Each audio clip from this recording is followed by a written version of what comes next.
è così. Bene, adesso ho il piacere di introdurre un caso reale. Introduco Michele Vespasiani, CRM Biz Analyst Manager Europe di Bracco. Poc'anzi l'avete visto magari stamattina, ma adesso entreremo più nello specifico. Bene, lascio a te lo scettro. Grazie. E ci sentiamo poi dopo. Grazie.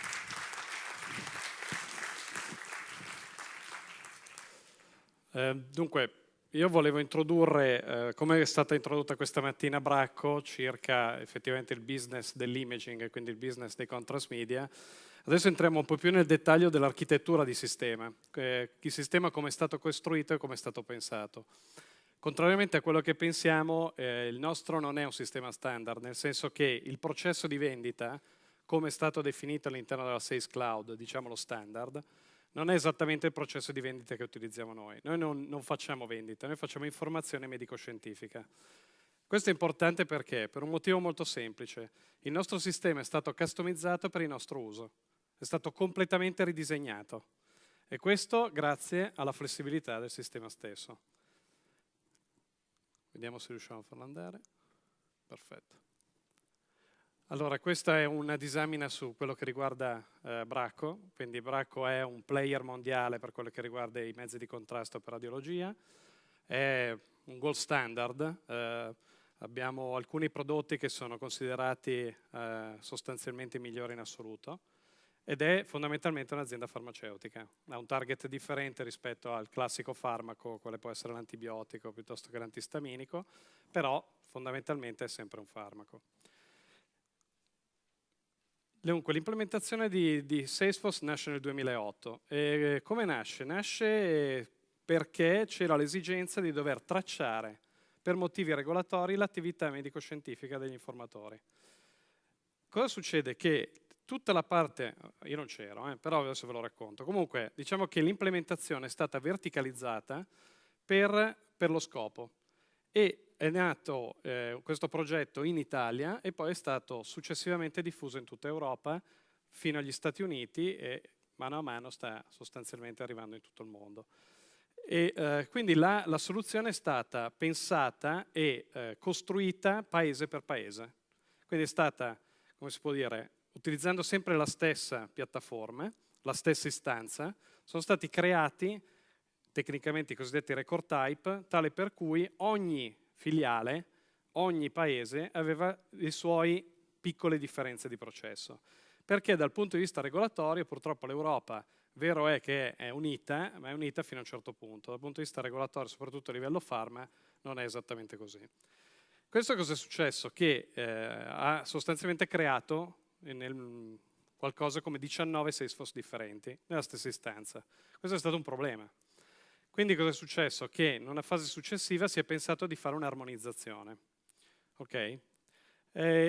Considerate che i prossimi step poi del sistema saranno quelli poi di fare altre adozioni nel resto del mondo, ma il lavoro è più semplice al momento perché l'armonizzazione è già stata fatta, pertanto la successiva utilizzo dello stesso sistema con gli stessi standard in un altro paese permette di avere dei go live in tempi rapidissimi.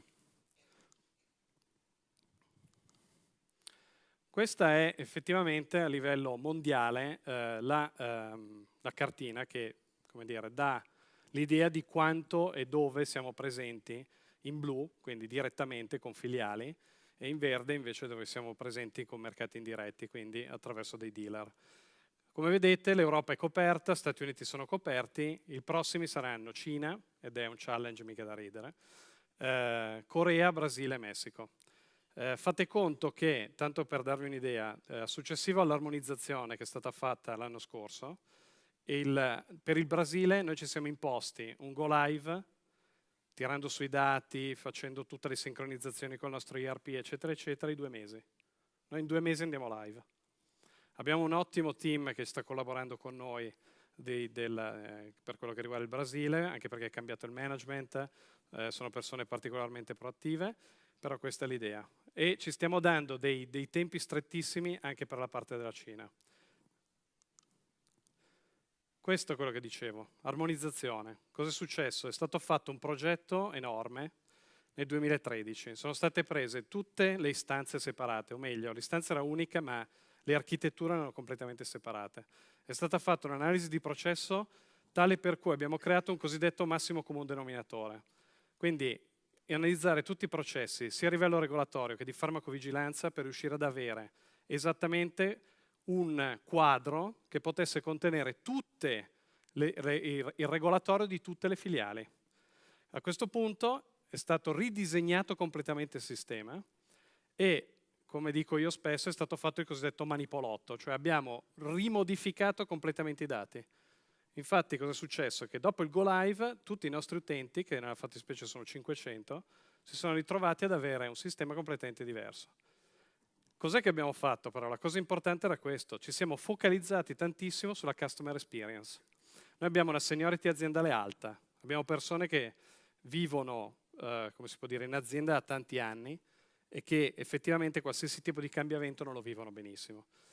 Cos'è che abbiamo fatto? Abbiamo pensato di ottimizzare al massimo l'utilizzo del sistema, sia per mobile, ma soprattutto proprio la tracciabilità, per esempio, della visita fatta con 3 liste a tendina, nient'altro. Questo ci ha permesso di indicizzare il dato più velocemente. Abbiamo una reportistica adesso che è veramente sofisticata e veramente potente.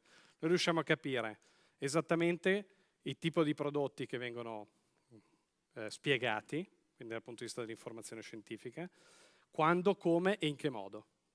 Questo è fondamentale. In precedenza era impossibile perché ognuno aveva la visita fatta in modo differente.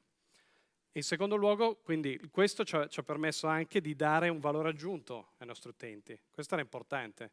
In questo modo loro sanno esattamente qual è la loro attività, in che modo sta andando, come si stanno muovendo in termini di informazione scientifica sui vari clienti.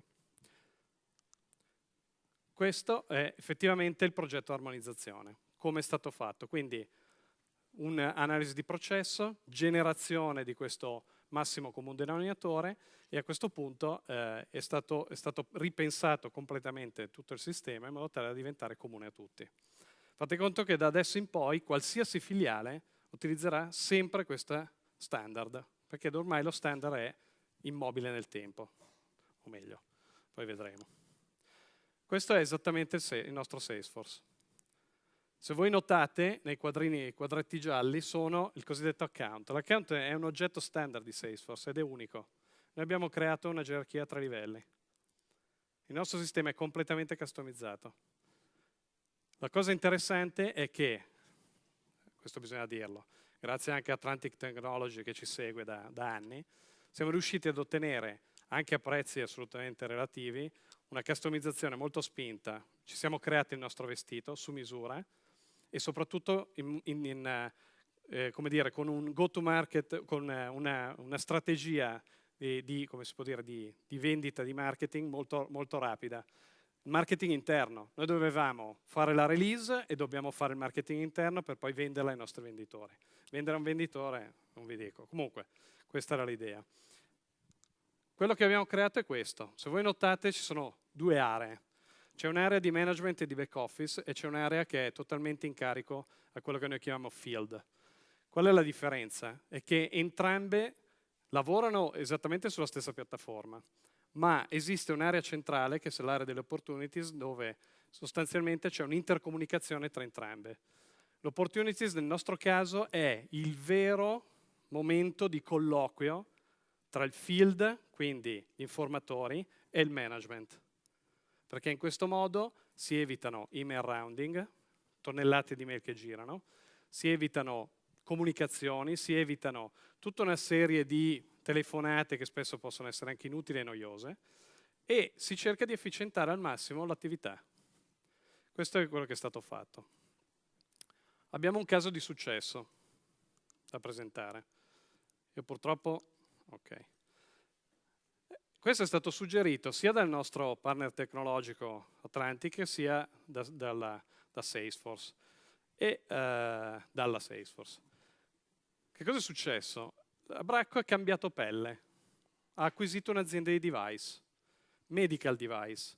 Il medical device, come voi non sapete, sono apparecchi medicali, nella fattispecie sono iniettori che iniettano mezzo di contrasto. Quindi si è trasformata, è un'azienda che non è più un'azienda che vende farmaco, ma è un'azienda che vende anche medical device. Ma il medical device ha tutta una serie di problematiche, che sono l'installazione, la garanzia, il service, la manutenzione preventiva, l'installato base, eccetera, eccetera, eccetera. Cos'è che è stato fatto? Abbiamo creato da zero un modulo per gestire tutti i medical device. Non abbiamo attivato, tra virgolette, il service cloud, perché in realtà è troppo sofisticato per noi. Noi avevamo bisogno di qualcosa di più agile, che in tempi ragionevoli abbiamo messo in piedi. E questo adesso ci gestisce ed è l'official source di tutto l'installato base dell'azienda. Questo è importante perché dov'è la storia di successo? Intanto l'abbiamo creato, e questo già è importante, e mappiamo tutto il nostro installato base. Ma la cosa fondamentale è stata questa. Dal punto di vista della gestione del service, noi avevamo un problema. Non avendo risorse interne, ci avvalevamo di partner esterni. Tutta questa attività di gestione della manutenzione preventiva, gestione della manutenzione su chiamate, eccetera, eccetera, era internalizzata a livello di customer care first level all'interno delle aziende. Ma poi veniva demandata da un partner esterno, con tutta una serie di comunicazioni, mail, manda l'ordine, mica l'ordine, eccetera, eccetera. È arrivato il nostro partner, Atlantic, ci ha detto, ma perché non aprite un community portal? Che cos'è il community portal? Il community portal è, voi gli fate vedere una bella fettina di sistema solo su quello che devono fare. Mappate i workflow e a questo punto siete a posto. Avete il sistema di comunicazione interna. L'abbiamo fatto in 15 giorni. Non sto scherzando. Noi siamo iniziati il 1 luglio, il 15 luglio dell'anno scorso siamo andati live, abbiamo fatto test per altre 2 settimane e dopodiché il sistema ha funzionato. Va benissimo, è un caso eccezionale. Noi siamo molto contenti di questo, tanto più che utilizzeremo questa architettura per internalizzare altri processi. Questo è un po' come funziona, ve lo faccio vedere banalmente. Il modulo fa in modo di poter utilizzare 2 possibilità, cioè avere il partner che fa il customer care di primo livello, quindi un'architettura dove è esternalizzata anche la parte di quello che prende sul telefono col cliente dall'altra parte, che di customer care invece di secondo livello, che il customer care internalizzato. A seconda del tipo di filiale, a seconda del tipo di go-to-market strategy, ogni filiale ragiona un po' a modo suo, è possibile cambiarlo, ma dal punto di vista dell'architettura non cambiamo niente, sono solo dei settings. E infatti, questa è nel caso in cui invece il customer care viene fatto internalizzato. In questo momento noi stiamo cercando di internalizzare tutta la parte di customer care e questo ci permetterà di poter avere un go-to-market strategy per quello che riguarda i medical device molto efficace. Tutto questo perché? Perché effettivamente Salesforce ci ha permesso di poter fare un'implementazione molto rapidamente. Quindi secondo me è un caso win-win eccezionale. Quindi, queste saranno le evoluzioni del sistema. 2014, cos'è che vogliamo fare? Vogliamo integrare di più il sistema. Salesforce è diventato una piattaforma importante per l'azienda, molto importante. Nel momento in cui andremo live, anche in Cina, Brasile, Corea e Messico, probabilmente arriveremo a 800 licenze attivate. Quindi cosa vuol dire? Che internalizzeremo probabilmente altri processi e soprattutto dovremo integrare di più i nostri sistemi, soprattutto l'ERP. Successivamente ci saranno nuove adozioni per quello che riguarda nuovi moduli. Noi stiamo già sviluppando. Lentamente ci stiamo portando verso la creazione di un'unica piattaforma nel quale tutti possono accedere, anche una gran parte di back office. Paradossalmente adesso c'è più richiesta da parte del back office che del personale di field nell'utilizzo del sistema. Io infatti sto facendo pushback, poi Ezio non è contento perché vuole vendere le licenze, però questa è l'idea. No, nel senso che effettivamente c'è molta domanda, le persone stanno iniziando a incuriosirsi anche internamente e questo è interessante come cosa, però effettivamente è quello che sta succedendo. Dopodiché, cosa dire anche dal punto di vista della piattaforma di per sé? La piattaforma, secondo noi che iniziamo ad avere un po' di esperienza, ha, come si può dire, 3 vantaggi eccezionali. È stabile da matti, mai avuto un problema. speriamo non succeda niente adesso. Vabbè. Adesso magari telefono in azienda, no, comunque. 3 release l'anno, abbiamo avuto una volta un problema e basta. L'accessibilità, noi è totalmente multipiattaforma, quindi, ed è il vero cloud. Non è che non ci dobbiamo nascondere, esistono altre soluzioni cloud CRM, ma devi fare l'installazione del plugin, devi fare l'installazione, ti deve supportare Java, se non c'è Java, questa tu la prendi, l'accendi e va da tutte le parti. Basta, ti riconosce là il device e sei a posto. E poi la flessibilità. Noi sviluppiamo rapidissimi, cioè noi abbiamo una velocità adesso di sviluppo, grazie al partner, e poi abbiamo anche delle persone interne che stiamo formando, anch'io smanetto, ve lo dico. Io appartengo al mondo vendite, ma comunque, come dire, metto le mani nel sistema come amministratore e stiamo sviluppando ancora, quindi stiamo ottimizzando ancora di più il sistema e questo è assolutamente interessante. Una domanda per voi. Noi in questo momento abbiamo 500 utenze attive. Secondo voi quanta gente le amministra?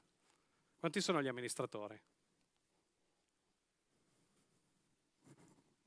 No, sparate, non c'è problema. 4. Abbiamo 4 amministratori. E riusciamo a gestire tutto quanto. Oddio, siamo un po' sotto pressione, però diciamo che questa è l'idea. Grazie, non vi faccio perdere più tempo. Grazie. Grazie Michele, complimenti per la presentazione. Sono orgoglioso di essere il vostro venditore perché oggi avete avuto modo anche come italiani di conoscere Bracco.